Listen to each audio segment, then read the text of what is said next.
Good morning. My name is Maya Gumirov. I'm here with Holocaust survivor from Ukraine, Valery Guzhva. We're going to conduct interview in Highland Park, Illinois. Today is February 21st, Wednesday, 2024.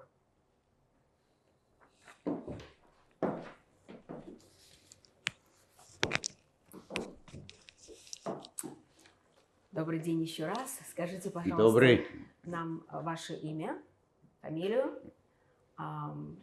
Если вы хотите, скажите ваше отчество или имя, с которым вы родились. Я Гужва Валерий Федорович, 1936 года рождения, то есть весьма уже пожилой человек, скажем, мягко так. Где вы родились, Валерий? Я родился в городке Тараща Киевской области.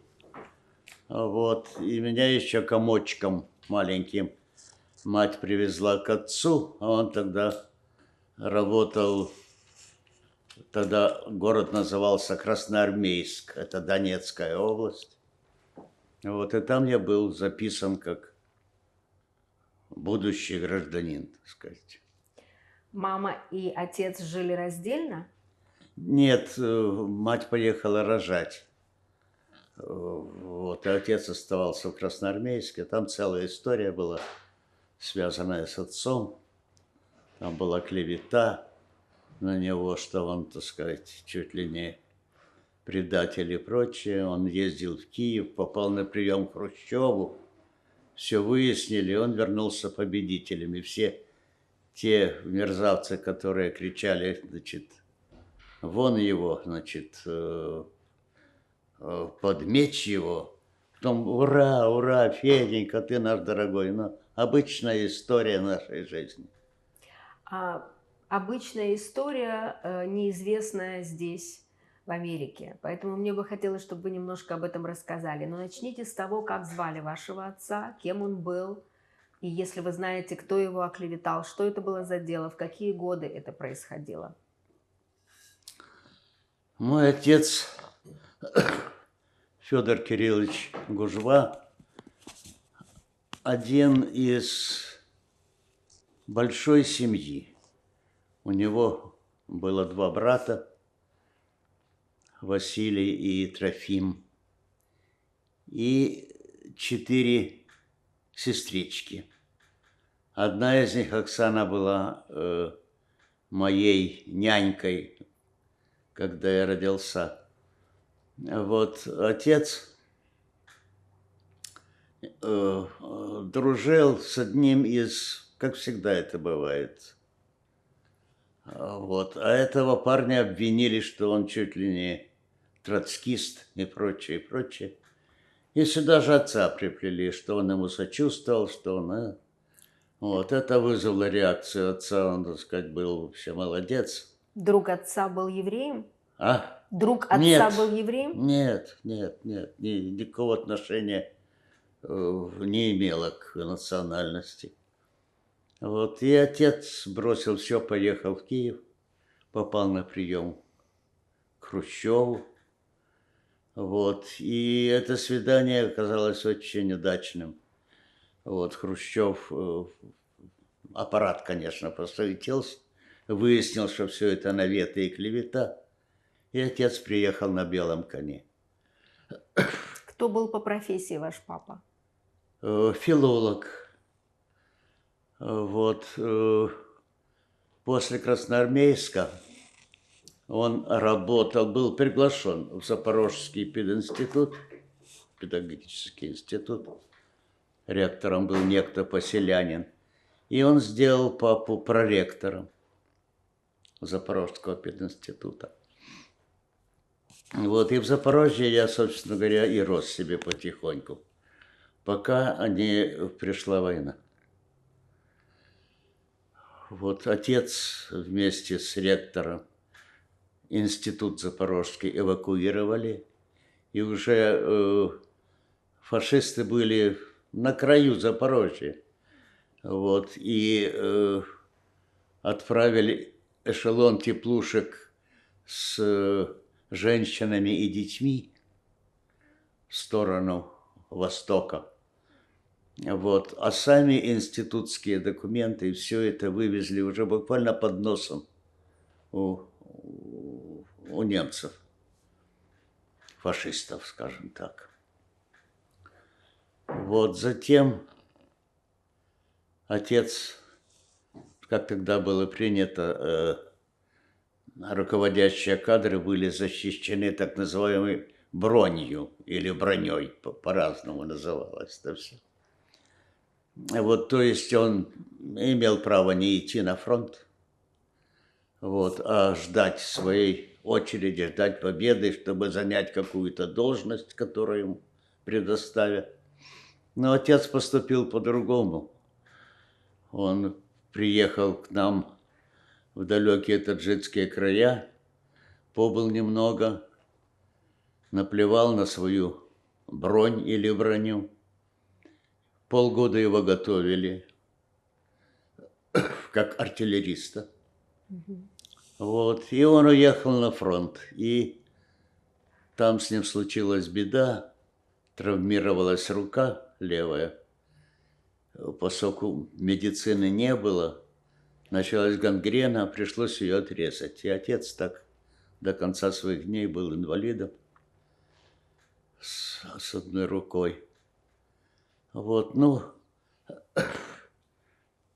когда освобождали, еще не освободили до конца Украину, отца уже вызвали организовывать институт учительский. Нужда была большая в учителях. Вот, и он нас вызвал, и мы приехали в 1944 году с матерью в Украину, родимый город Старобельск. Такой он сейчас, это Луганская область, сейчас под рашистами. Вот этот городок. Мы вернемся вот к этому моменту еще раз. Но сейчас я бы хотела, чтобы вы рассказали немножко о своей маме. Как звали вашу маму, если вы помните год ее рождения? Мама родилась в 1916 году. Она была комсомолкой, трактористкой. Есть где-то в архиве там в Киеве фотография на тракторе. Была комсомольской активисткой. Вот даже была в райкоме комсомола, занимала какую-то должность серьезную. Вот, и они познакомились с отцом. Вот, и намечались какие-то контуры совместной жизни. А тут случилось то, что я рассказывал с наветами, когда отцу пришлось ехать доказывать, что он, простите, не верблюд. Вот, и мама его поддерживала во всем этом абсолютно. Вот, но тогда, вы знаете, наверное, что жениться было не обязательно. Люди жили, растили детей. Так и в этом случае было с матерью и с отцом. Они жили вот без росписи в паспорте. И только когда отец шел на войну уже, только тогда они расписались. Отец знал, что тогда будет внимание к его семье. Там тогда были соответствующие посылочки, всякие там продукты дополнительные. Вот такая вот история со всем этим. Скажите, как звали вашу маму, а также Мама расскажите немножко о ее семье. Неля Григорьевна,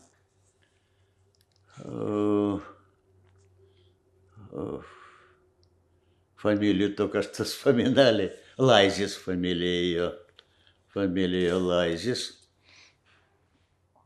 Вот, жили они и росла она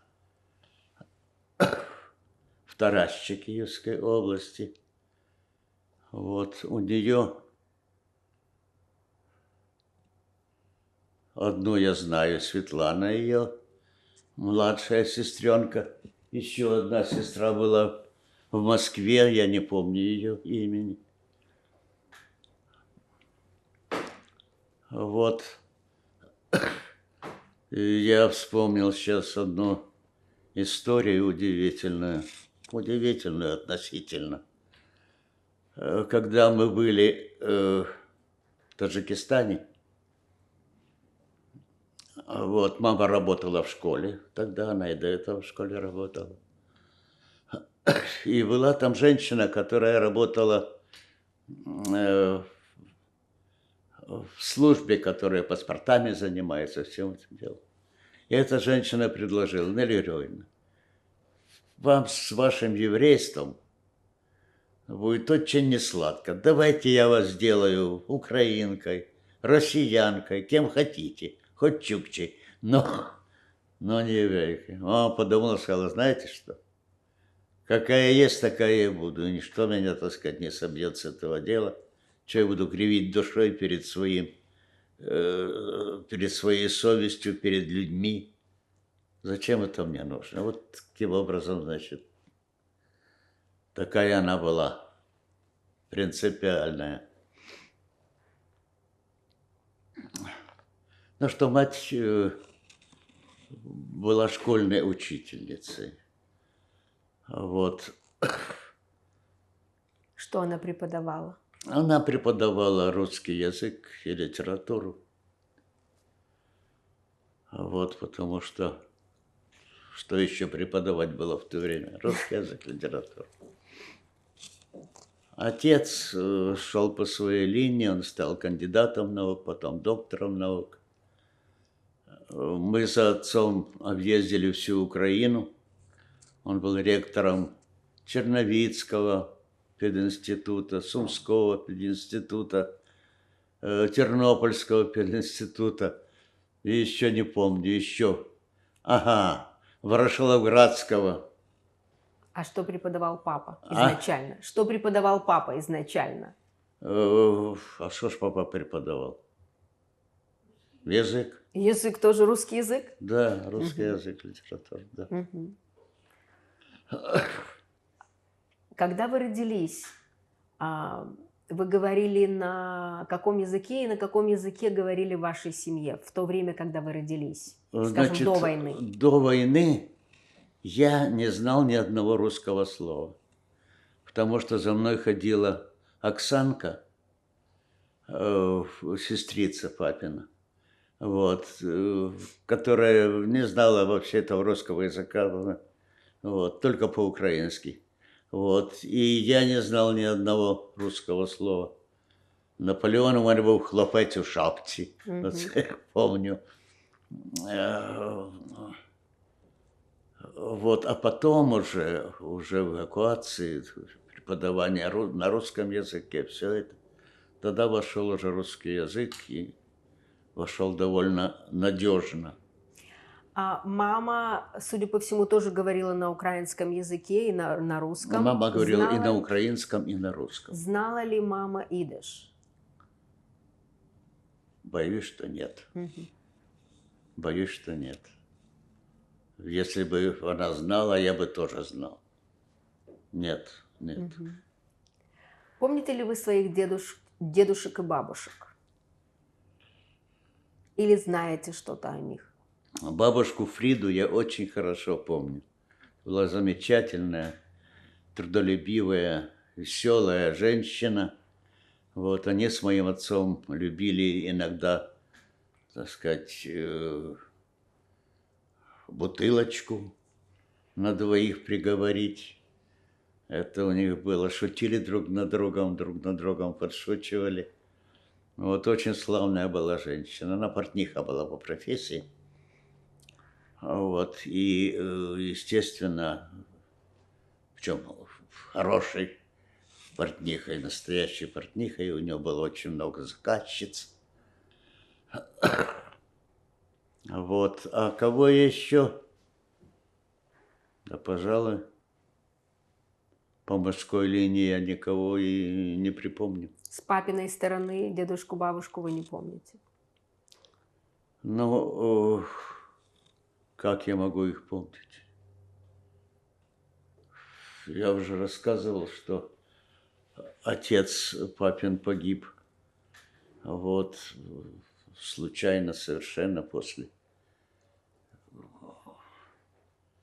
Из Донбасса он кормил всю семью, голодомор в эти страшные 33-34 годы. И когда вернулся оттуда, вот, поел, хорошо поел какой-то каши. А вот эта каша его и прикончила. Заворот кишок, его не стало. Никто ж, конечно, не мог тогда его спасти.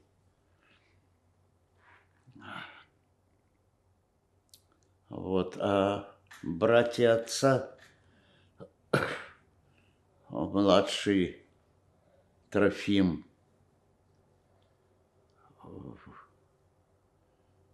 он на фронт не попал, не помню по какой причине. Вот, а средний Василий прошел всю войну, закончил ее, к сожалению, в госпитале, но с 3 орденами славы, что по тем временам приравнивалось к герою Советского Союза. Вот, и под Прагой его с самолета прошило. Вот, думали, что не выживет, выжил. Вот, и вернулся и Трохимок, и он вернулись в свою родную Славянку, и там занимались своими делами. Трохимок там хозяйничал, что-то со стадами возился, там этих коров гонял. Вот, а Вася был немножко посерьезнее. Я помню смешной эпизод. Отец и мать в село, уже позже гораздо, отправляли, значит, то пальтишко, то костюмчик, то все. Мать отправила пальто отцовское. Проходит пару месяцев, пишет письмо Вася. Ой, Федю, ой, спасибо тебе. Оказывается, в этом пальто отец спрятал деньги. Эти деньги я купил мотоцикл, такая красота, ой, спасибо. А папа так посмотрел на маму, она ничего не сказала. Решил, что мне не сказала, что ты это посылаешь. А ты же не спрашивал, сказал, бери все, отсылай.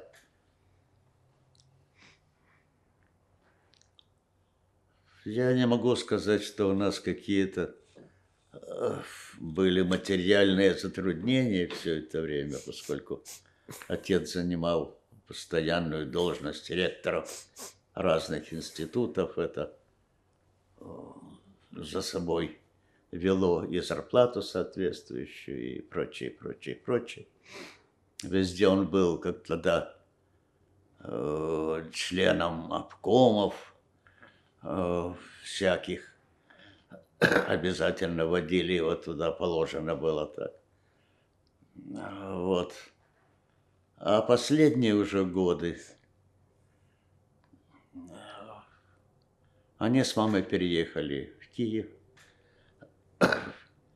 Из-за того, что их единственный сыночек, это я, простите, был в Киеве. Вот они приехали сюда. Отец стал работать в Киевском пединституте завкафедрой. Вот, и довели отца его сотрудницы. Женщины между собой не мирили, все время скандалы, все время отец их мирил, пока с инсультом не упал на кафедре после очередного женского скандала. Вот, и потом уже не удалось его спасти.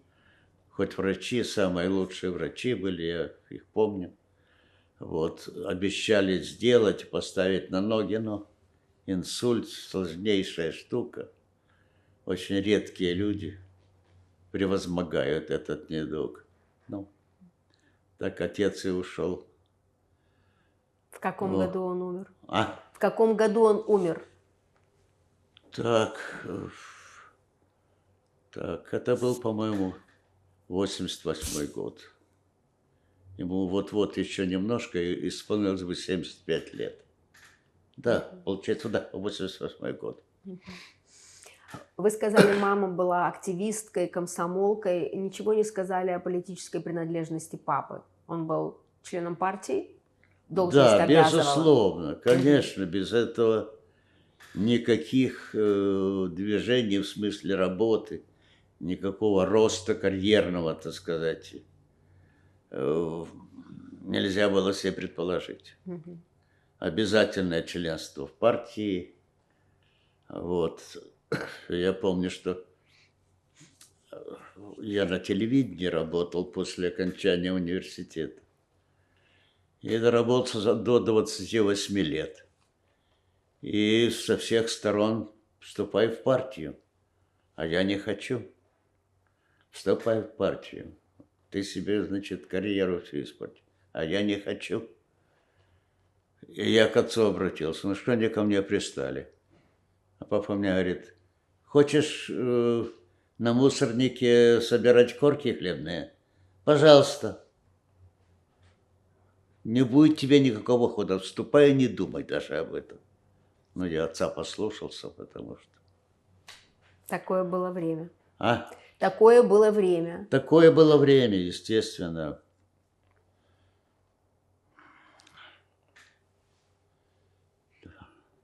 Родители были члены партии. Да. Если вы помните, о чем говорилось дома, на кухне, за ужином? Ну, во-первых, я никогда не подслушивал. А говорили они, если папа немножко больше выпивал, чем надо, он выслушивал нотацию от мамы.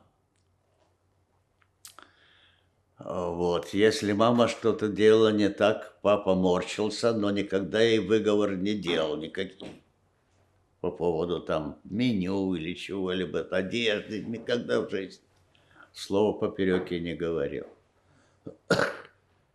Я помню такой смешной эпизод, тогда отец был ректором Сумского педагогического института. И он пригласил в гости кого-то, то ли из обкома партии, то ли какого-то, в общем, деятеля. Этот деятель, конечно, подвыпил хорошо, стол всегда был роскошный. Мать все приготовила, все это. И он, выпивший хорошо, стал рассказывать антисемитские анекдоты. Мать ушла. А потом он, прощаясь, целует ей руку. Мать говорит, послушайте, вы знаете, что вы еврейке руку целуете? Тот не знал, куда ему деться, еле-еле выпал. Потом папа говорит, ну зачем ты это? Ну пусть знает, мерзавец. Отец очень хорошо относился ко всем родственникам со стороны мамы. Я уже говорил о бабушке Фриде. Никогда не было никаких на эту тему разговоров. Отец любил маму? Я могу сказать с полной ответственностью, да. Он любил маму. И мама отвечала взаимностью?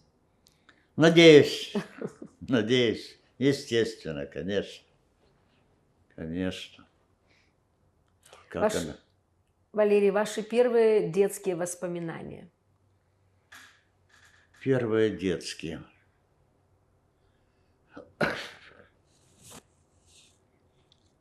Только со слов мамы я могу сказать, что до 41 года, до начала войны, что я защищал малышей от притеснений, значит, даже дрался. Но я этого ничего не помню. А помню я уже все, начиная с периода Таджикистана. Там я помню землетрясение грандиозное, когда земля распахнулась, и мы, ну, мальчишки, к самому краю подлезали и смотрели вниз. Одна не было. Куда она все уходила, неизвестно. Все это. Вот, там же я... В каком году было землетрясение? Я вам сейчас скажу. Это был 42-й год. То есть вам было где-то около 6 лет. Да, мне уже... 6 лет было. Да. Вот, там же я помогал армии, собирали скорпионов, из них делали противоядие. Вот, все, в аптеку сдавали мы. Искали этих, а там полно же было скорпионов, всего этого. Вот, потом там было очень большое и глубокое, бездонное просто озеро. И я залез на какую-то лодчонку и поплыл. Кинулась мать меня искать, нету. А кто-то заметил, что я крутился. В общем, меня выловили. Слава богу, не утонул. Хотя был близок к этому. Плавать вы не умели. А? Плавать вы не умели тогда. Нет, еще не умел, конечно. Нет. А если вы помните или знаете из рассказов мамы, какой была дорога в Таджикистан? А если вы помните начало войны и все, что связано с эвакуацией, расскажите об этом. Я очень каким-то, так сказать, участком мозга помню этот эшелон, он из теплушек был, и в нем женщины и дети. И он 2 или 3 раза по дороге к Каспийскому морю останавливался из-за бомбежек. Бомбили, все женщины хватали своих детей, убегали подальше от поезда, ложились, накрывали это. Вот это я помню, что мать накрывала меня, значит, все это. Вот, но, слава богу, не разбомбили этот поезд. Все добрались кто куда.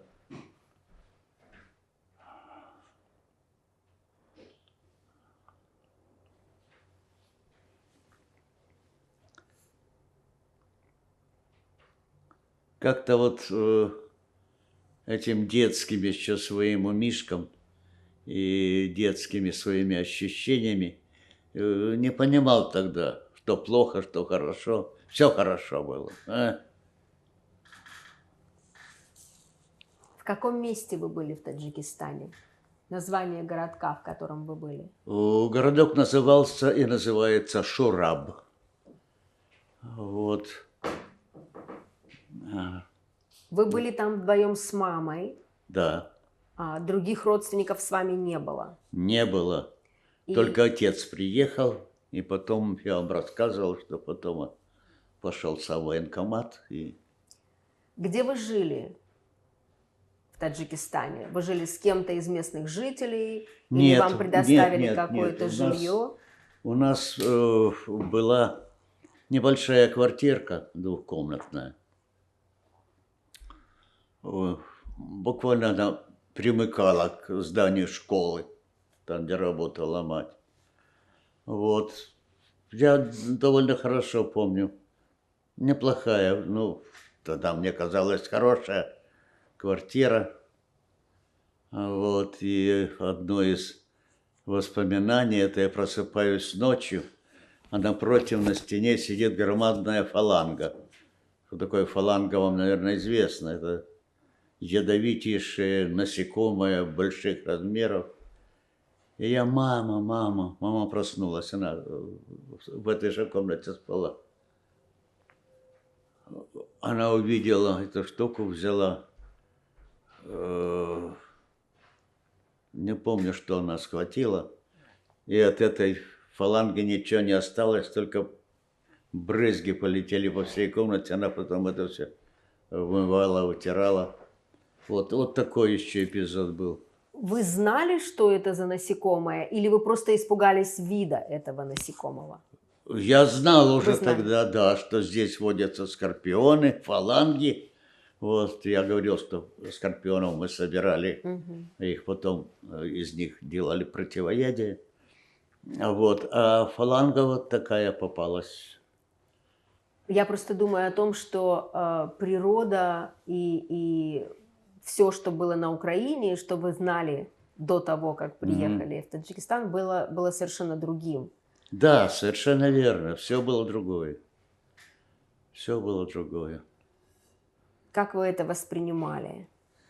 Ну, как может ребенок это все воспринимать? Как должное, как то, что вот она перед тобой, и все в порядке. Знали ли вы, что идет война? Конечно, конечно, конечно, конечно. Особенно, когда отец вернулся уже из госпиталя без руки, я очень хорошо понял, что такое война. Отца позвали,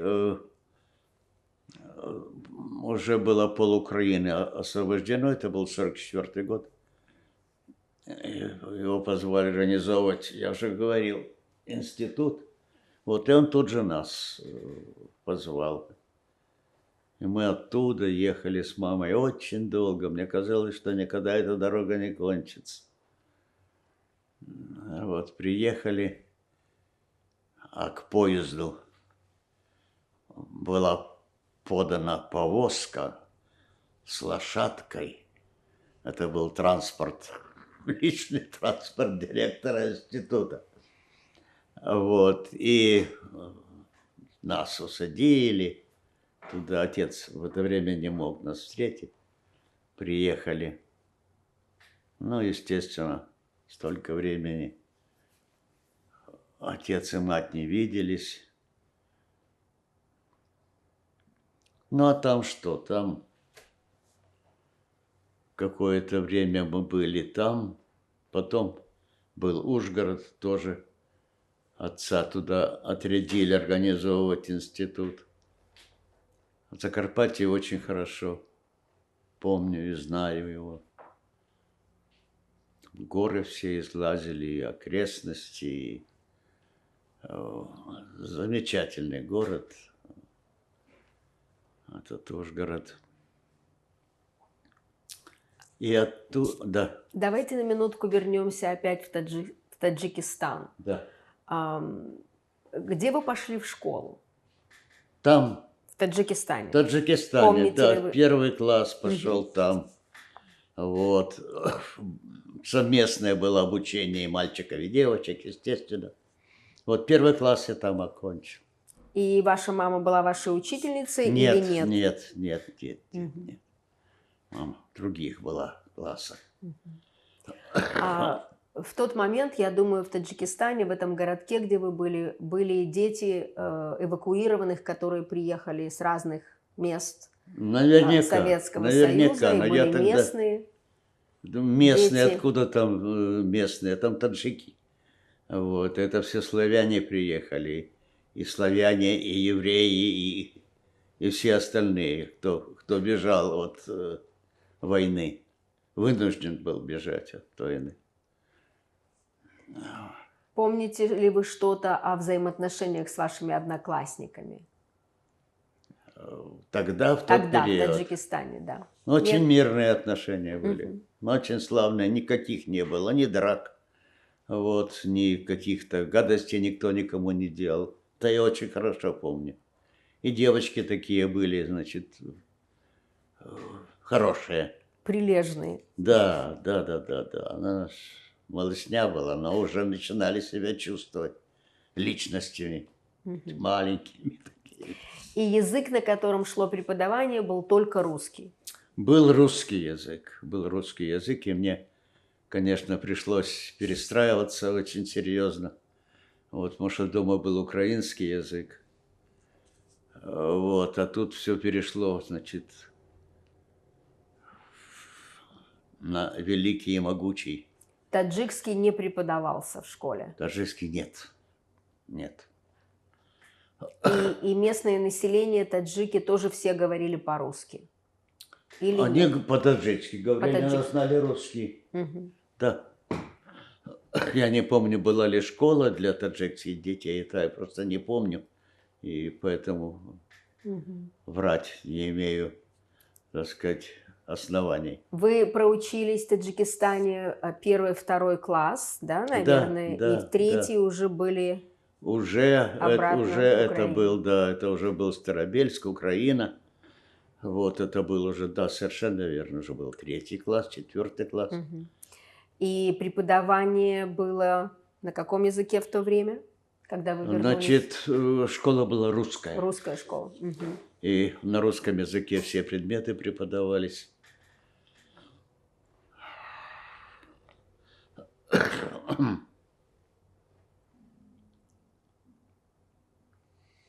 Ну,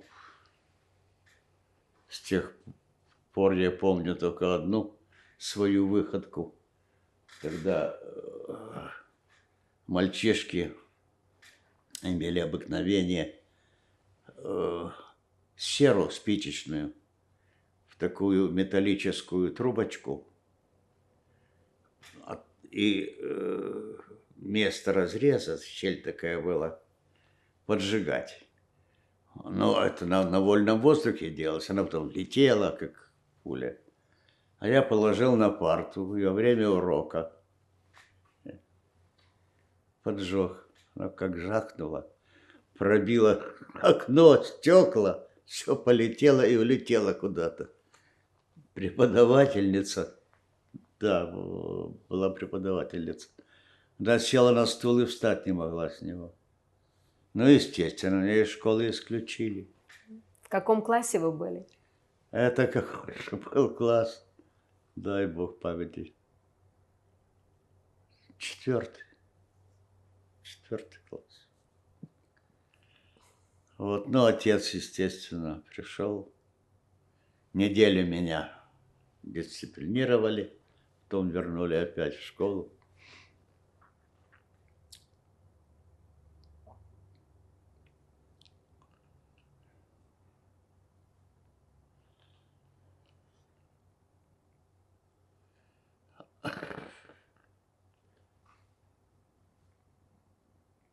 Я прекрасно знал о том, что мама у меня еврейка. Вот, но никогда никто этому значения большого этому не придавал. Ну, еврейка так еврейка, не было никаких. В всяком случае, антисемитизма у окружения я никогда не наблюдал. Вот, а тем более, что уже в Ужгороде мы подружились. Было у меня 2 друга-приятеля. Вот, у одного мама была еврейка, а другой подозревал, что у него мама еврейка. Так смешно сложилось. Вот. Потом один из них стал доктором наук, и второй вслед за ним доктором наук. Но один потом приехал в Киев, я уже его устраивал там через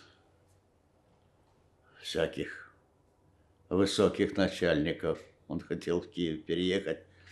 Он жил и работал в Ленинграде. Приехал в Киев. Здесь он очень хорошо состоялся. Стал директором института. Вот. Но его уже, к сожалению, нету. Болячка какая-то его подкосила. Никто доктору медицины не смог помочь. Судьба. Вот. А второй уехал за рубеж, в Венгрию. Вот. И от всех, от нас его отгородила его супруга. Вот. Как ни старались мы его, значит, вызвать хотя бы на разговор телефонный. Нет, его то, его сё. Ну, соответственно, мы нехорошо думали о его жене. А с другой стороны, может, она не хотела, чтобы, может... Ну, это самые, так сказать, были у меня самые хорошие, самые близкие друзья. Потому что знакомых и хороших знакомых, и очень хороших знакомых за жизнь набирается у всякого очень много, вы же знаете. Вот, Скажите, вы но сказали, мама была еврейкой, бабушка была еврейкой. Ам, Говорили ли они о чем-то, о каких-то, знали ли вы о каких-то традициях? Или, может быть, мама что-то готовила такое, что готовили только в определенные дни или в определенный вы праздник? знаете, Для я не чего могу это? этого сказать. Ага, Не могу. Было как всегда. как всегда. Никаких не было особых, так сказать, ни блюд, вот, ни ритуалов. Я этого не помню. Мгм. По-моему, не было.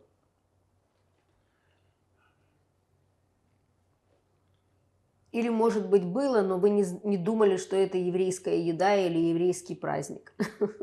Да нет, вряд Нет, ли вряд я ли. бы, да. Мгм. А иногда бабушка Фрида что-то делала, какое-то особое еврейское блюдо, вот я вспомнил, вот, и приносила, зная, что Федя одобрит, вот, и обязательно ж они сядут с ним выпивать и закусывать. Например, какое-то блюдо она делала, я уже не помню. Кисло-сладкое жаркое. Не помню, врать не буду, не помню.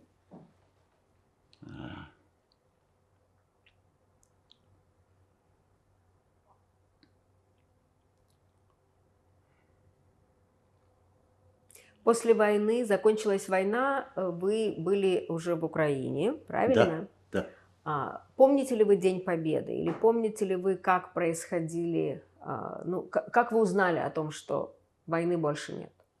Ну, во-первых, весь город высыпал. Вот, и до самой ночи. Кто мог, фейерверки запускались. Это я очень хорошо помню. Вот, и до самой поздней ночи ликовал народ. Вот, и пьяных было достаточно на радостях. Вот выпили, и меня домой загнали, потому что я поздно там по улицам шастал. Вот, но загнали домой. Вот, так что я помню. Помню хорошо. Нехорошо, но помню.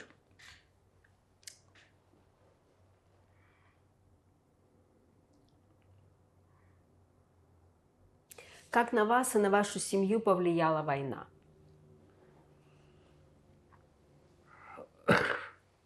Ну, во-первых, отец стал инвалидом. А во-вторых,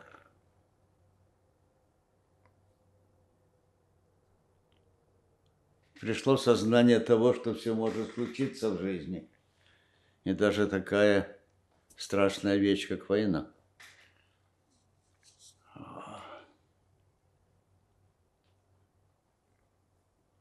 Ну, сдержаннее, что ли, стали. Вот это я могу сказать. В проявлениях чувств, так сказать, и прочее стали гораздо осторожнее, сдержаннее.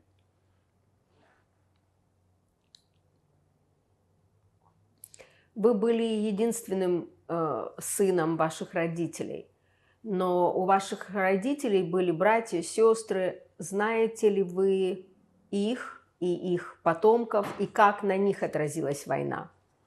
Но я уже говорил, что у отца было два брата и сестры. Говорил уже о том, что Василий был на фронте, вот, а Трофим был в тылу, не помню, что в тылу, чем-то он занимался, не знаю почему он не был мобилизован. Вот, девочки одна мной занималась, вот, а еще две замуж вышли, и у них своя жизнь отдельная началась.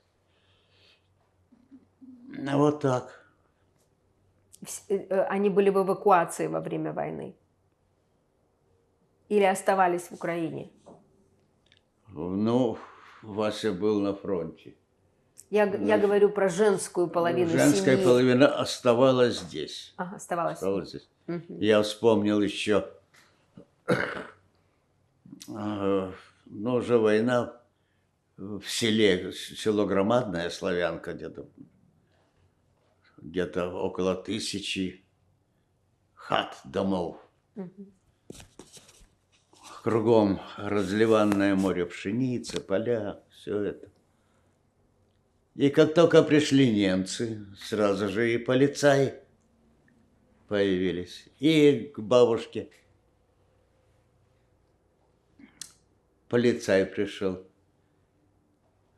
А где ваш жиденок? На вас. Ну, конечно. А бабушка на него посмотрела. Я не знаю, где он, но его отец на войне, а ты тут, подлец. Он замахнулся, но не ударил бабушку и простил ей это все. Ну, как только наши придвинулись, конечно, вся эта свора вслед за немцами укатила. Вот, и судьба их дальнейшая, единственное, вслед можно только проклятие послать. Вот еще такой эпизод, что-то я вспомнил.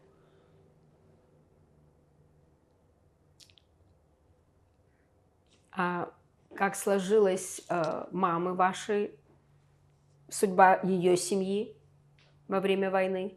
Значит, они были в эвакуации, не знаю где, просто не знаю, они отдельно как-то шли вся эта. Вот. А потом, когда уже вернулись мы в Украину, уже мама попросила отца, чтобы он этот народ сюда. И он, значит, бабушку сюда. Ага, и еще одну двоюродную, так сказать, называемую бабушку. Вот, как ее звали, я уже запамятовал. Тоже очень славная женщина такая, скромная. Вот он их тоже, так сказать пригрел неправильно. Ну, помог переехать. Помог переехать, устроиться и так далее, и так далее.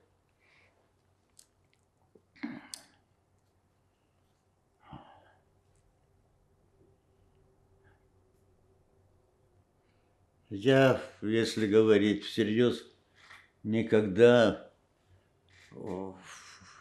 вопрос о моем еврействе не стоял. Как-то все это было спокойно. Вот. Все знали, это не становилось причиной каких-то, значит, плохих отношений или каких-то наветов, или служебных неприятностей никогда в жизни. В Все вашем было. паспорте мама была записана еврейкой. Да, В вашем паспорте. да, Мгм. да. Я же говорил, что она отказалась Да. менять. За что это зауважать можно? Потому что любая другая, по-моему, ну не любая другая, но многие пошли бы на это, потому что снимались многие вопросы тогда. Мгм. А вот она ни в какую нет. Какой была жизнь после войны для вас и для вашей семьи?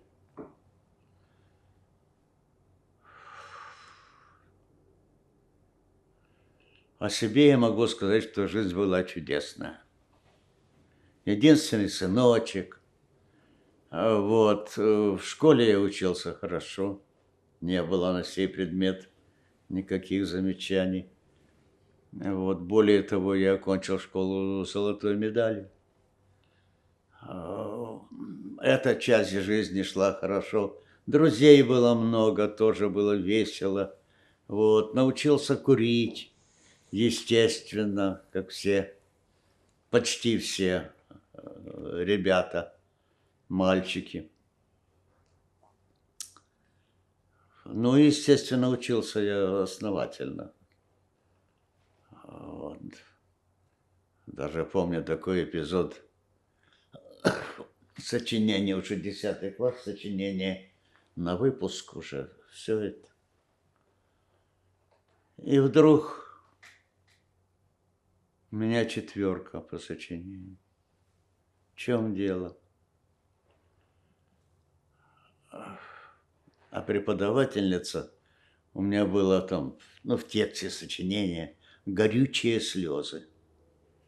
А она решила горячее, и только горячее. А бел горюч камень. А все это, для нее это было, тоже мне учительница. Вот, и я говорю: папа, не может быть. Отец пошел.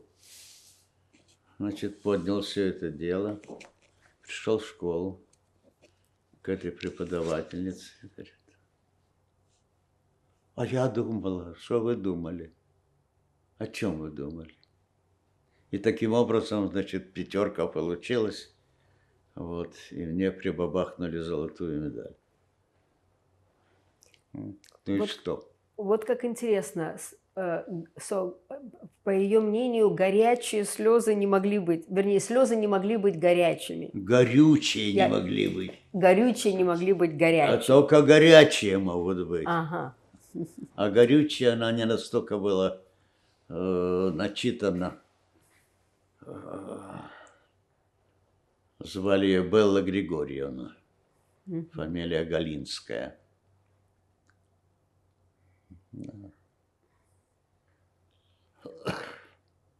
Все могло быть. И просто так случилось, что она не знала, или надо было. Кто ж того не знает. Мгм. Вы закончили школу, и что было потом? После окончания школы я поехал в Москву поступать в университет. А поскольку у меня золотая медаль, вот, то мне грозило только собеседование. Пришло время собеседования. А его проводили аспиранты, ну, молодые люди, вот, серьезные, не будут же этим заниматься. И эти ребятки, конечно, дали понять, что я еще не дорос. Спросили, сколько было детей у Льва Николаевича Толстого. Я говорю: много.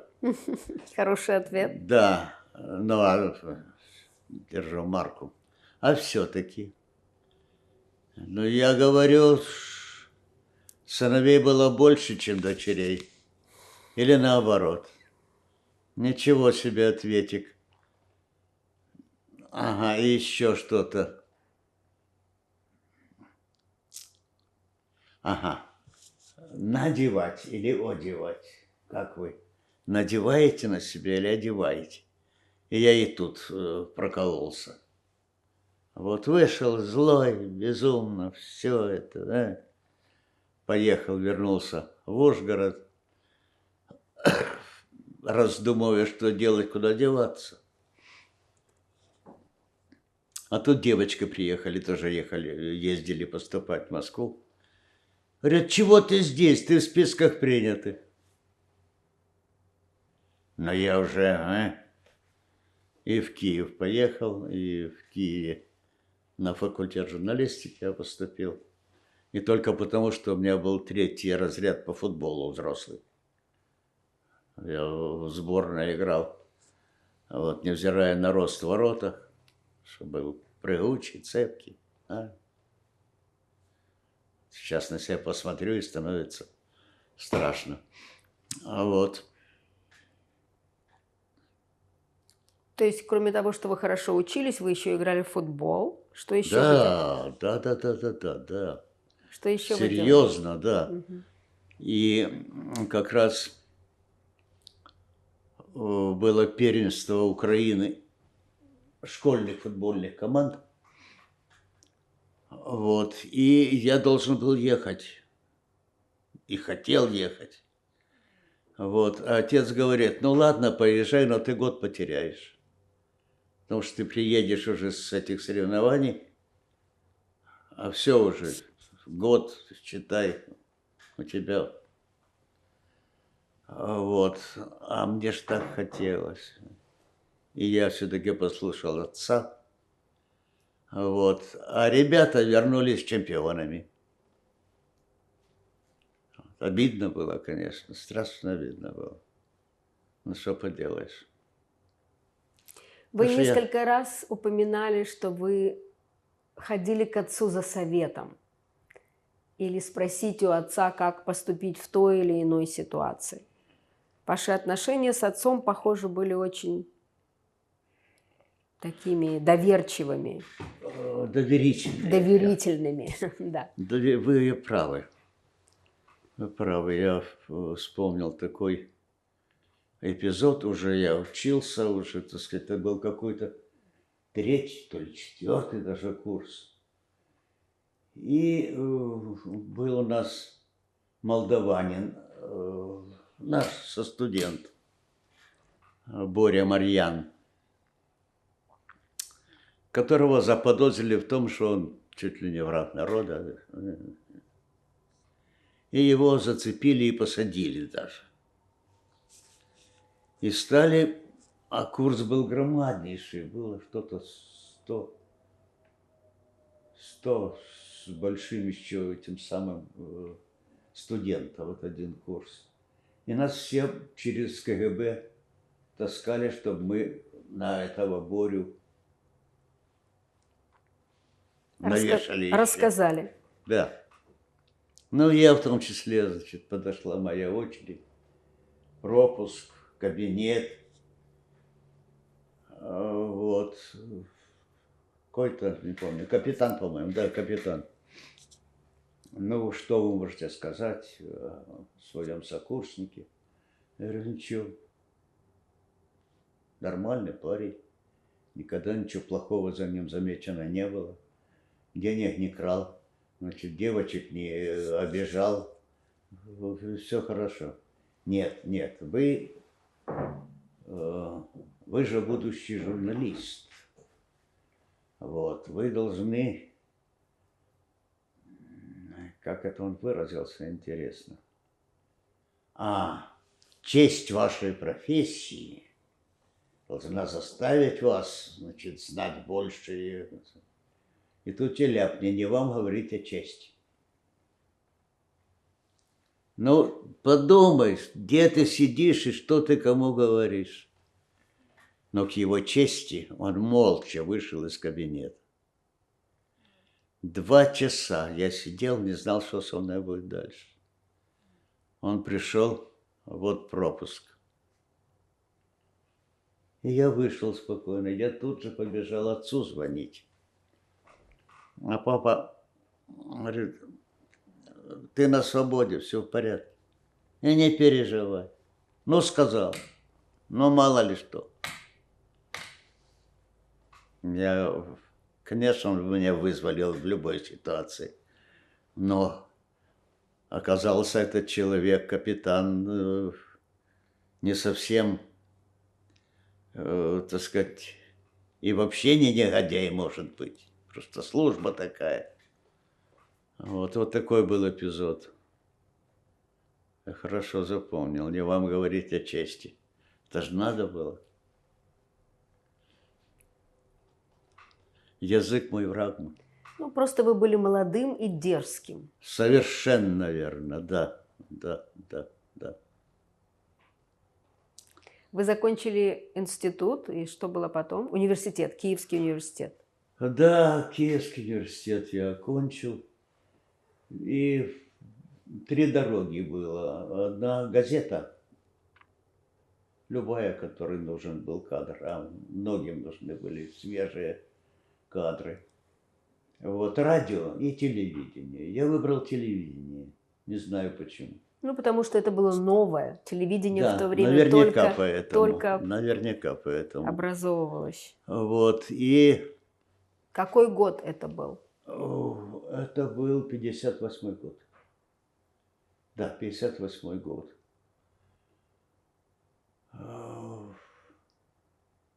Ну, там я довольно быстро освоился, вел интервью, не только по своей редакции работал, а еще там, в частности, с поэтами, прозаиками украинскими вел интервью.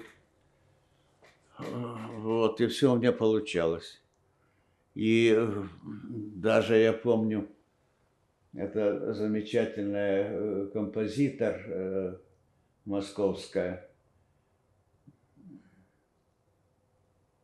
Ой, как же ее.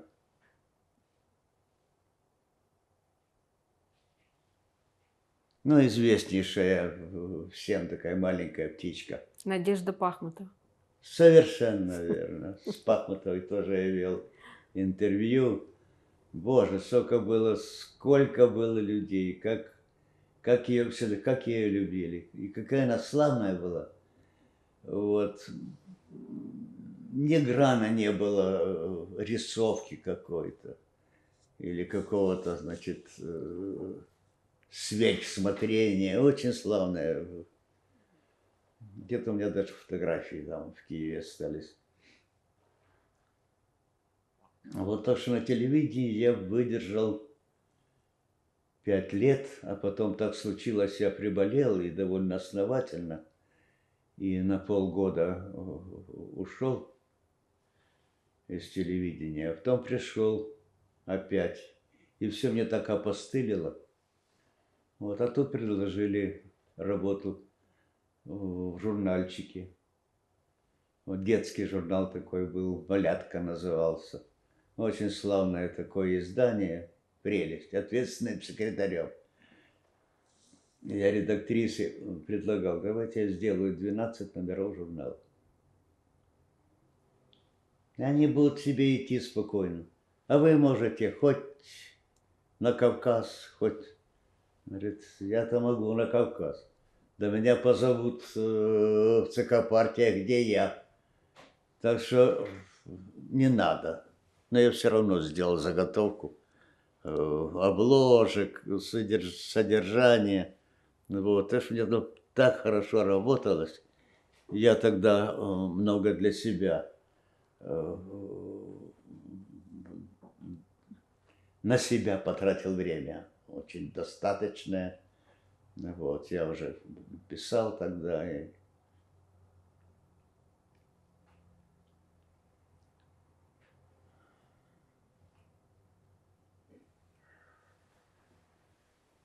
В какой момент вы почувствовали, что вам хочется писать? Вы знаете, очень рано. Очень рано. Где-то погибло во всех этих переездах какое-то большое мое произведение, связанное с Варфоломеевской ночью, с Францией того времени, где-то было страниц, наверное, с 30 написано, но они бесследно пропали. Вот, так что я графоман стал рано. Вот, графоман со стажем.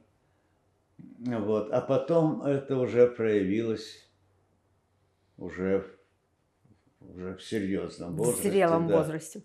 Вот, но я начал писать неизвестно почему. Ну, русская школа, я окончил русскую школу. Вот, стал писать стихи по-русски. А мой однокурсник, хороший очень поэт, Роберт Третьяков, как-то мне сказал: Валера, ну не смеши народ. Я, то есть он, русский человек, пишу по-украински, а ты какого дьявола? Я подумал в самом деле, и вот тогда я перешел на украинский язык, и уже других путей не было. У меня и проза по-украински, и стихи по-украински. Вот, все-таки долго я на этой стезе находился, ну, по сути, пока еще нахожусь. Вот, так что... Книг у вас нет на русском языке? На русском? Да. Вы знаете, есть одна несчастная книжица, трехавторная, две женщины и я. Почему Вот, несчастная? несколько стишков там по-русски было. Вот, и это было издано в издательстве, солидном издательстве. Вот, и мне за эту книжку до сих пор стыдно. Но, правда, ее уже нигде нет. Пропала. У меня ее нет. Стыдно, потому что были не очень хорошие стихи? И поэтому тоже. Окей. Да, ну, О чем вы пишете? когда мне задают такой вопрос, у меня сразу появляется какая-то странная улыбка на лице. Она у вас была до этого. Да. Э, Что Бог на душу положит? Что подскажет настроение? Что какие-то возникают мысли, не связанные ни с днем, ни с вечером, ни с годом. Вещи, которые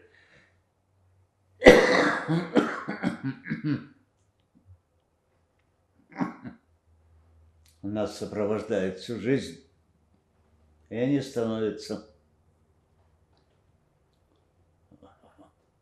первым позывом для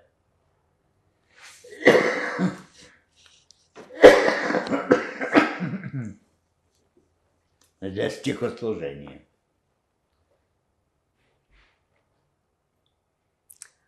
Я не знаю, знаете ли вы, на сегодняшний момент в мире находится 245 тысяч людей, переживших Холокост. 18% от общего количества 245 тысяч человек, живут здесь, в Америке. И буквально недавно Claims Conference, это организация, которая занимается распределением фондов для людей, переживших Холокост, опубликовала последние данные о людях, переживших Холокост. Они сообщили, что 18% от общего населения живут здесь, в Америке, и 12% людей, переживших Холокост, до сих пор проживают в странах бывшего Советского Союза, включая, естественно, Украину, Россию, Белоруссию, Молдавию и другие. Слушая вас и разговаривая с вами, я понимаю, что вы один, я все-таки думаю, из немногих, а может быть многих, но мы просто не знаем таких людей, которые пережили Холокост, пережили Вторую мировую войну, будучи ребенком. И теперь все еще переживаете войну, которая происходит сейчас в Украине, война, которая не закончилась. Если бы мне было поменьше лет, я бы, конечно, не уезжал бы с Украины. И если было бы столько лет, которые позволяли вступить в армию, я бы это, не задумываясь, сделал.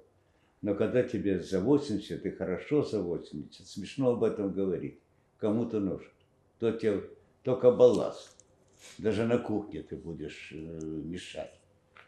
Вот, поэтому жена меня все-таки увезла. Вот, она очень, у нее здесь дочь. Это получается моя падчерица, правильно я говорю, да. Вот, и поэтому приехали сюда. Если не каждый день, то через день все думаю, когда наконец не станет господина Путина, вот, и война закончится. Она неизбежно закончится с его отсутствием на тех или на других основаниях, условиях, но закончится обязательно. Никто же не отдаст целые районы украинские под руку России. С какой стати? Где вы были, когда началась эта последняя война? Вы жили в Киеве? Да. Мы были в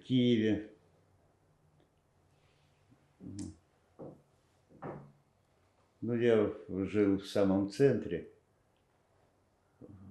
Сейчас она называется по-другому, а тогда называлась Пушкинская улица.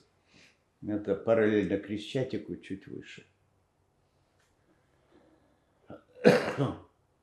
Дом старинный, построенный еще немцем в XIX веке.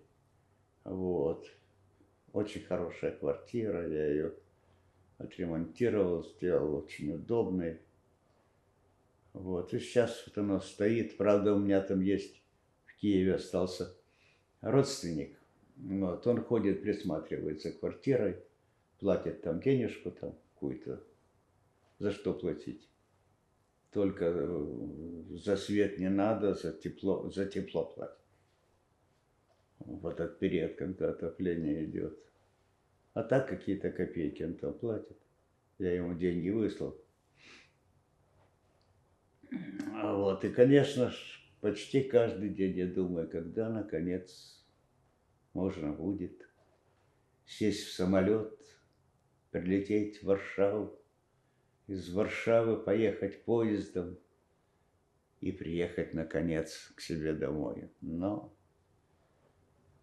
пока это все мечтание. Вы были беженцем в 41-м, и потом были беженцем в Получается, да, 2022-м? в 22-м, да, да. Да, в 5 лет, и в 80, и в 85.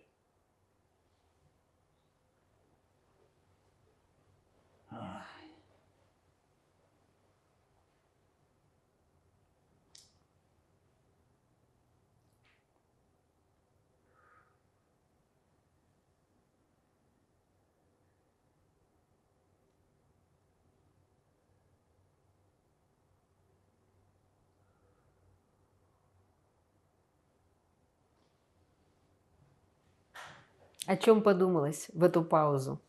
Подумалось о чем? Что бы еще рассказать? Окей. Вот, Что бы вы еще. хотели еще рассказать о себе? Вот, и вроде бы... О своих хобби, о своих увлечениях, о том, чем вы занимаетесь, что вам дорого?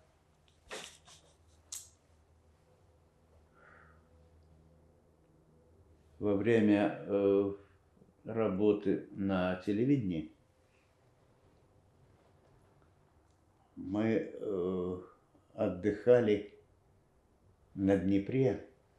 Был большой кусок территории, где были домики и большой дом отдыха для персонала комитета по радио и телевидению.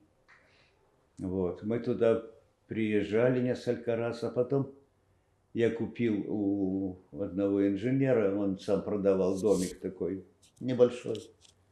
Я его привел в порядок. Вот. И мы туда часто очень приезжали. Очень часто приезжали. И там были всякие смешные и не очень смешные эпизоды, связанные с этим местом. Вот. Но одно несомненно, что это было очень славное такое время, время общения, все свои там были. Вот. И посиделки за столом, ночь за полночь.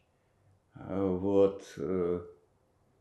Выход на Днепр со спиннингом, ловля рыбы, даже поймал там однажды большую рыбину. Все это воспринималось, теперь оно видится таким чуть ли не романтическим, а тогда воспринималось просто как хорошие дни, хорошие друзья, хорошее времяпрепровождение. Вот этот кусочек жизни очень такой был хороший, славный. А потом, конечно, это все прикрыли. Вот массив жилой надвинулся. Вот, и, естественно, убрали все эти вот места отдыха.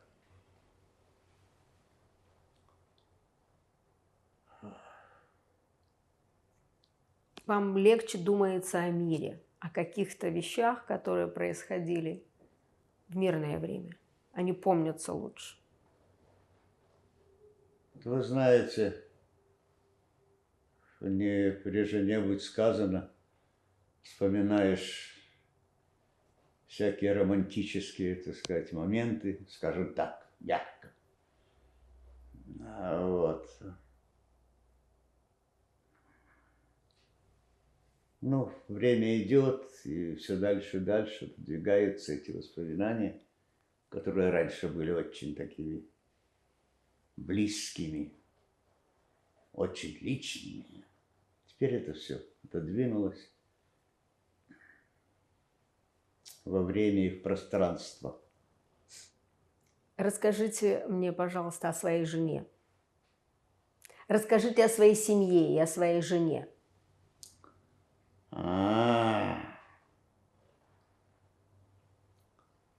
Ну, Зина вот говорит, и правильно говорит, что и у нее, и у меня это третий брак. Но у нашего брака особая история. Мы знали друг друга и, не побоюсь этого слова сказать, знали хорошо друг друга. Вот с незапамятных времен. Даже уже боюсь назвать год, чтобы мне не соврать. А потом так пошла жизнь как-то в сторону. И вдруг она опять, она уже собиралась ехать сюда, до жительства вообще. А тут я объявился.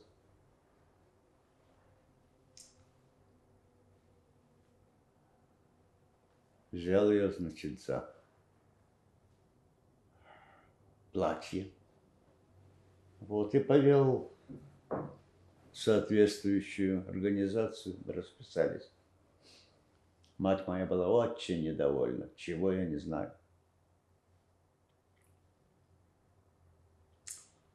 Вот, а у нас вот так получилось, что уже вот скоро будет 17 лет мы вместе.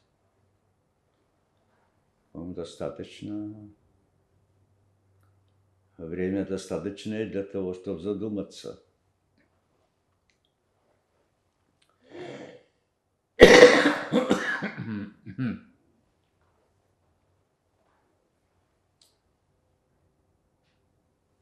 Ну что,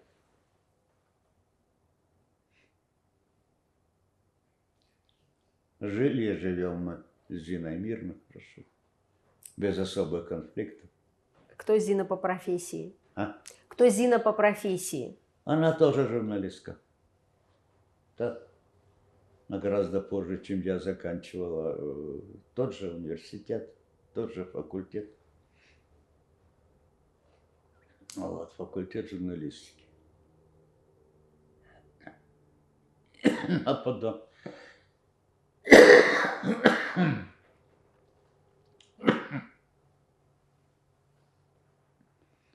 Потом мне пришлось работать корректором. Не очень, так сказать, интересная работа. Но, тем не менее, она работала корректором. Зина первый читатель ваших стихов и вашей прозы? Но первый я. Окей. Читатель. Зина вот. второй? Да. Как только она появилась в моей жизни, и я появился в ее жизни, да, она все читала, все, так сказать. У вас часто бывают расхождения в точке зрения на какое-то произведение ваше? Бывают, но не такие, чтобы не доходили до рукоприкладства. Ну, речь не об этом. Речь о том, что кто побеждает, скажем так, в споре о том, как это нужно написать. То она, то я. Но, как правило, считает, что она. Угу. Я не могу с этим спорить.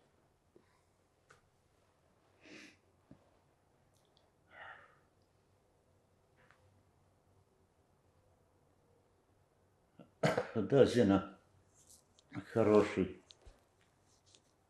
толковый, умный, глубокий читатель.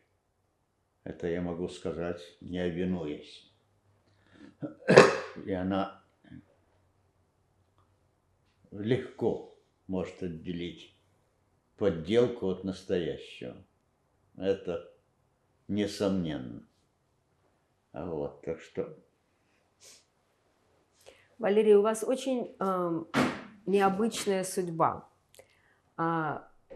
Ребенок или человек, который родился от еврейской мамы, Да, тогда в бывшем Советском Союзе, да, и воспитывался в советское время, да, дожил до времен, когда Советского Союза больше не стало, и вы гражданин Украины, теперь живете здесь у нас, в Чикаго, в Америке. То есть такой очень, на мой взгляд, непростой, сложный, но и в то же да, время да, пожалуй, необычный да. путь. Вы об этом когда-нибудь думаете? А что об этом думать? Это данность.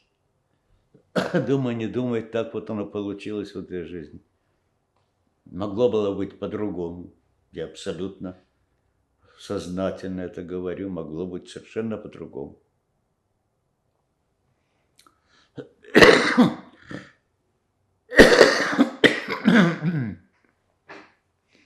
Когда я пришел работать в издательство, оно называлось «Молодь», то есть «Молодежь». Это издательство было под эгидой ЦК Комсомола Украины. Было очень хорошее, прогрессивное абсолютно издательство. Директором был замечательный человек. Вот, и я думал, что никому нет дела, значит, до моей матери. Понятия не имел вообще. Меня это не интересовало. И как-то я спросил Зину. Она говорит, все знали, что у тебя мать еврейка. Я говорю, как, откуда? Да смеется. Я говорю, откуда, я знаю.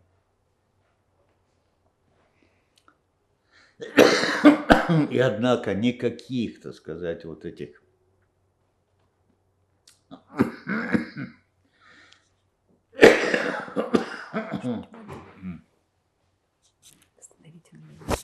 Just stop for a second.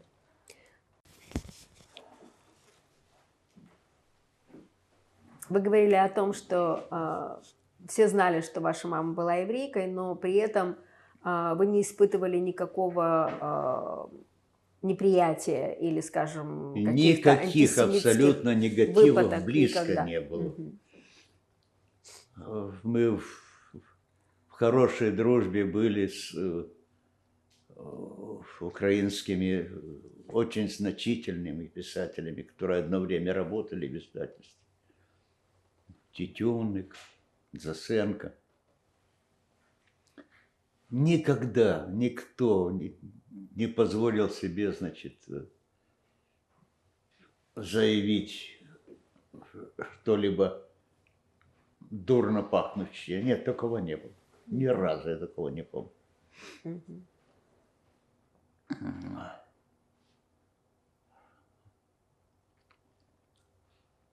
И уже сейчас, в более последнее время в Киеве тоже вы не знали, не слышали ни о каких антисемитских, так сказать, выпадках? Может, я это громко говорю. У меня же было имя в литературе, и всяких премий насыпалось. Вот. И уже как-то оно было по-другому, и никто никогда не спекулировал на том, что у меня мать еврейка. Никто никогда себе не позволял такой низости. Вы когда-нибудь писали о вашей маме? Есть ли какое-то произведение или стихотворение? Нет. Нет. Пожалуй,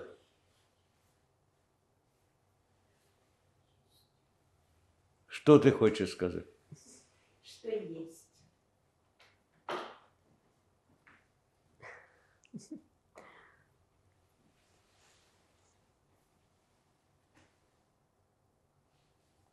Что-то она знает обо мне больше, чем я сам. Ну, видите, мы же говорили о том, кто читает очень внимательно вашу прозу и стихи. Это Да, Зина. да, да. Да. Есть у Видимо, меня такая читательница. видимо, Она же что... критик и цензор. Окей, окей. Ну, цензор, конечно, Расскажите о нет. вашем литературном имени, о вашем псевдониме, о чем вы пишете. И мы снимем ваши книги тоже, чтобы они были на сайте. Ну, стихи – это такая летучая вещь. Мгм. Вот настроение подсказывает иногда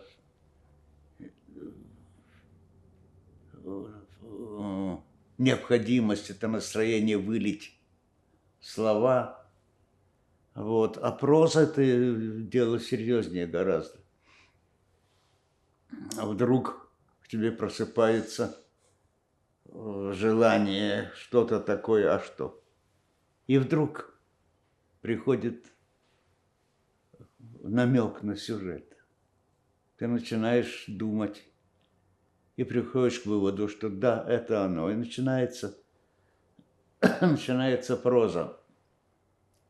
Конечно, как всегда, проза каждого пишущего – это часть его жизни, часть его жизненного опыта, скажем так. Вот насколько он могучий, силен, этот опыт, вот настолько интересна эта проза. Вот, потому что есть проза, на которую можно только облокотиться, извините за жаргон.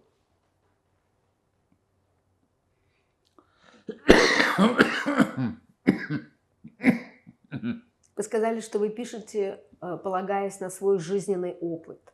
А в связи с этим, какая из ваших книг кажется вам самой удачной?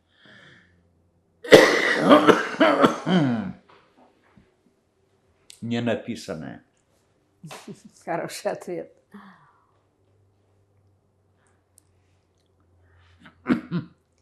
Я сейчас очень хотел бы, а вот съесть что-то писать не получается. С тех пор, как вы здесь, в Чикаго, в Хайленд-парке, не получается писать? Нет, ну что вы. Я поначалу первый год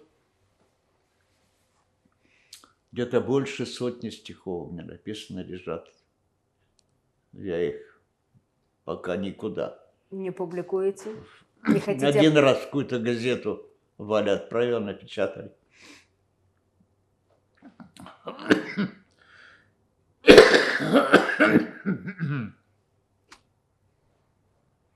Я смотрю на стихи, напечатанные в наших здешних украинских газетах. Ай-яй-яй, ай-яй-яй. Очень все это. Художественная самодеятельность? Да, любительщина такая. Ну, тогда, может, есть смысл посылать. Да, периодически. возможно, надо. Я сам не могу, а мне неохота беспокоить Валечку. Вот. Ну, как-нибудь я ее.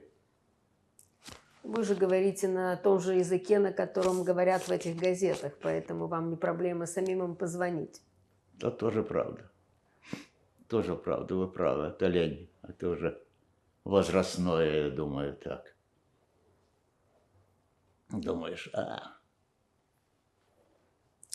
Расскажите о своем литературном псевдониме, почему вы его выбрали.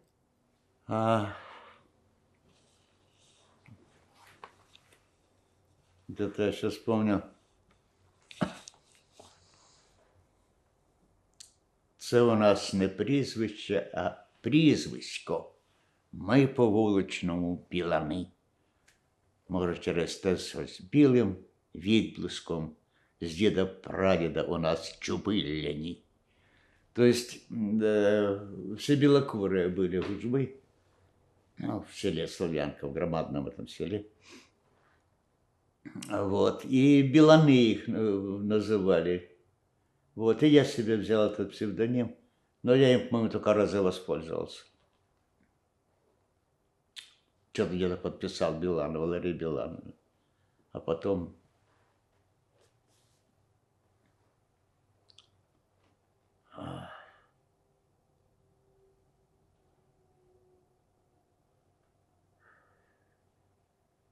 Когда вы росли, вас звали Белану?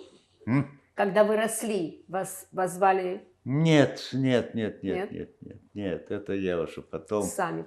Мгм. да, вспомнил про Беланию, стишок написал.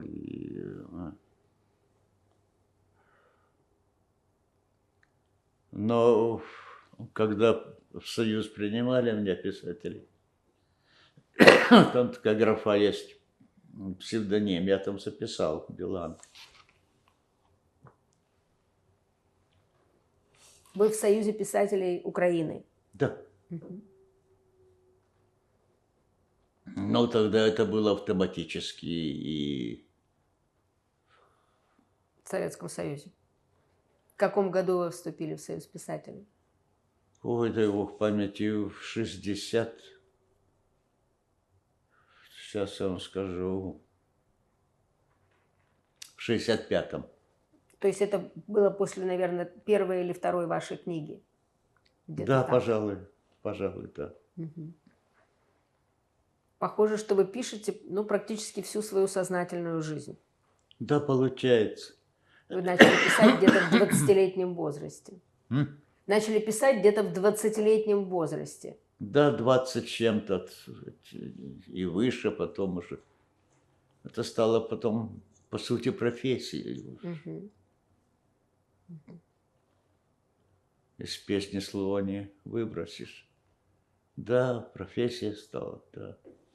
Профессия. Письменник, то есть писатель. А раньше профессия журналист. Очень многие, кстати, журналисты становились потом уже профессиональными поэтами, прозаиками. Многие. Вот в той ненаписанной книге, что вы думаете, вы бы хотели включить в ту ненаписанную книгу, вернее так? М. Во-первых, ее написать надо. Ну, это правильно. Вот. Конечно, туда каким-то образом должен поместиться тот опыт, который пришел ко мне вот в последние десятилетия, считайте. И очень важно для меня найти такой сюжет, который привлекал бы читателя, а не что-то унылое такое, серое. Вот какой-то яркий сюжет. Вот, а это очень сложно. Это очень сложно. Надо просто не лениться. Вот, а поскольку вот такая ситуация, что не знаем, на каком мы свете сегодня, будем завтра на каком свете. Так оно и течет сквозь пальцы. Валерий, вы немножко упомянули о Вале, о Валентине, ничего не сказали о своих детях. Хотите несколько слов сказать? Ну, у меня дочка и сын. Дочка ушла очень рано из жизни, у нее с сердцем были проблемы. Она тоже работала сначала на телевидении, потом в газете. Вот, и случилось внезапно. Позвонили, я им и сыну, и дочке купил квартиры в свое время, когда мы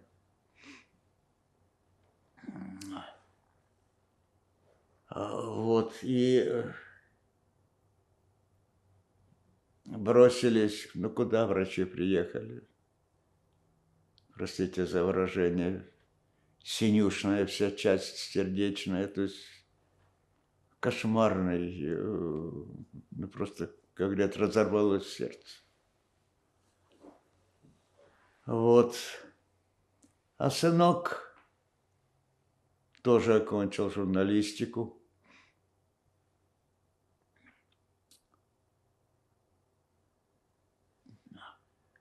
Как носитель э, этой профессии не отличился. Занимался бизнесом вместе со своей женушкой. Вот. И в конце концов кончилось тем, что они уехали в Израиль. Это надо было внуку воспользоваться бабушкиным еврейством, чтобы провернуть всю эту систему. Ну и что я ему говорил, приехали вот в этот город, Ашкелон, вот, а потом вот это, я не знаю, что с ними случилось. Дай Бог, чтобы все обошлось. Они втроем, дочка, жена и он. Но дочка пошла после определенного времени служить в израильскую армию, там же они служат все. А эти двое... Это ваша внучка? А? Это ваша внучка? Да, Как да. зовут да. внучку? Соня, Сонечка. Соня. Софья. Угу. Софья. Хорошая девочка. Вот. К сожалению, сын ее очень рано познакомил со всеми прелестями, в кавычках, взрослой жизни. Она и рюмку могла выпить, и даже две. За столом он не препятствовал этому. Еще была жива моя мама, и она так потом говорила: Иван, что ты делаешь? Она взрослая девочка, и все позволяет. Ну и Соня такая, значит, как-то при случае заявила: я за отца кого угодно с лица земли сотру.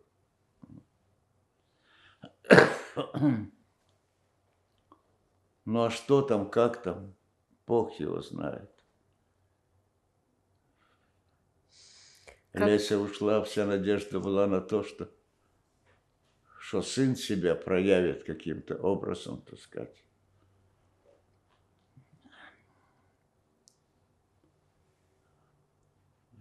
Серьезном деле, ничего подобного. Эти все мелкие бизнесы ничем не кончались. Вот. И в конце концов вот он уехал. Тоже.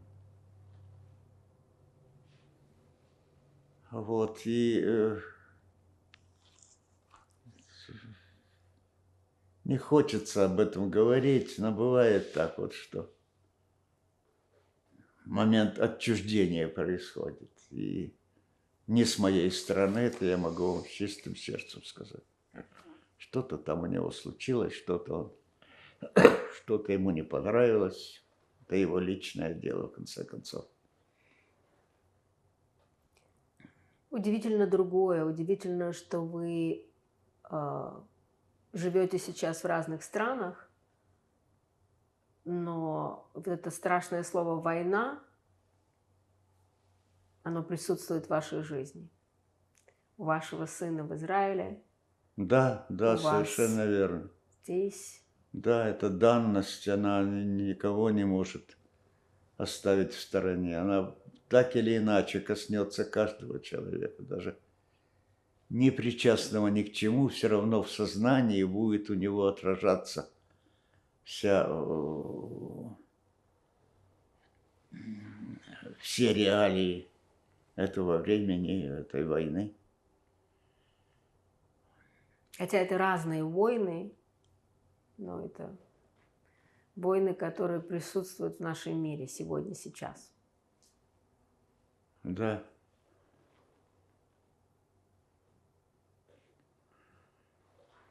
Да, присутствует и самым серьезным образом.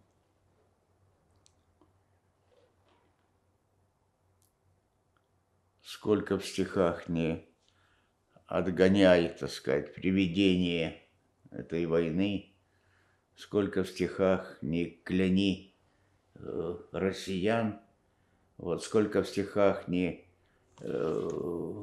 раздувай оптимизм по поводу победы, все равно это очень сложно. Это все реакции человечески объяснимые. Вот. Но человек предполагает, а Бог располагает, так говорят.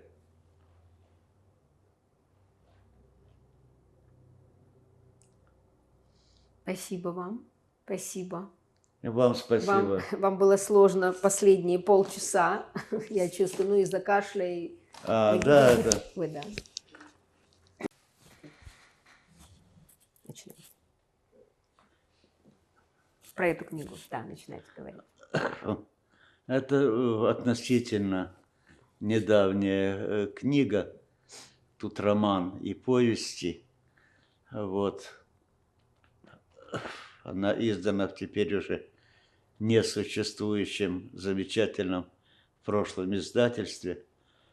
Вот. И эта книга мне, как, пожалуй, все, очень дорога. Тем, что у меня тогда не было реальной возможности издать, и тут мне на помощь подоспел мой друг, замечательный писатель, издатель, критик. Вот. И Слабошпицкий его фамилия, Михаил Федотович. Вот. И он говорит, какие проблемы? Потом рассчитаемся. Так оно и получилось. Он не взял ни копейки за издание книги, но потом я возместил, естественно, когда у меня появились денежки, я возместил это дело. О чем книга? О судьбах человеческих, о их неразрывности их связей и разделенности, любви, счастливой, несчастной, но о чем, так сказать, от первых опытов прозы, о чем человек пишет. Своей жизни, как правило. Сколько там было? Какая-то $1000, да? Это часть книг, написанных мною, а их 27, и прозы, и поэзии. Книг поэтических, конечно, гораздо больше. Перед вами только малая часть того, что было написано. Вот. И в каждой, естественно, как у каждого автора, есть частица его души, его сердца. Вот. И строки, как правило, неравнодушны ни к жизни, ни к окружению нашему.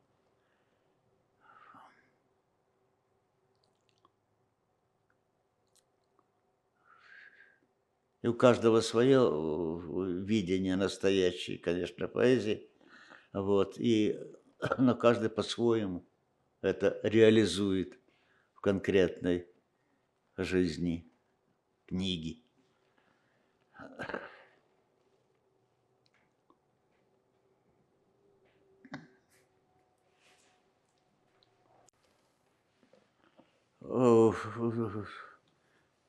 Стигма – это, пожалуй, тот роман, которому я всерьез отдавал все силы,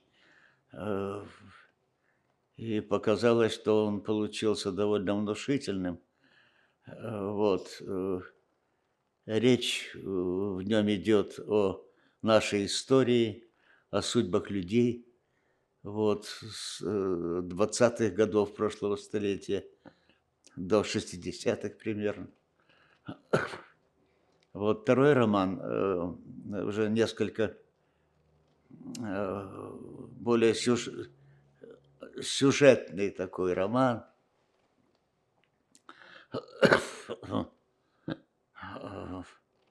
Он о театре, вот, и о людях театра, об их прихотях, об их судьбах, как всегда, об их жизни.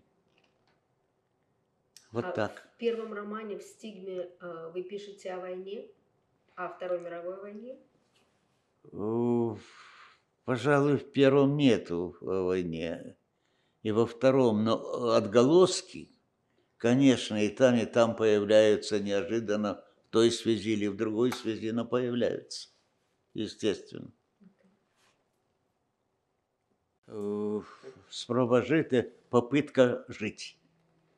По-русски попытка жить.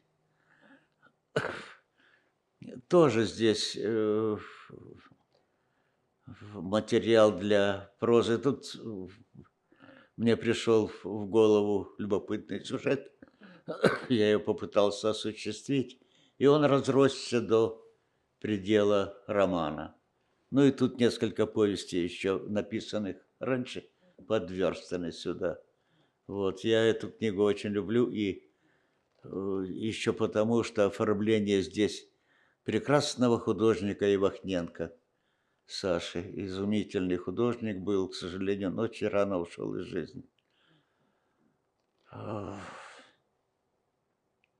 Вот, пожалуй, все, что я могу сказать. Спасибо. Спасибо вам.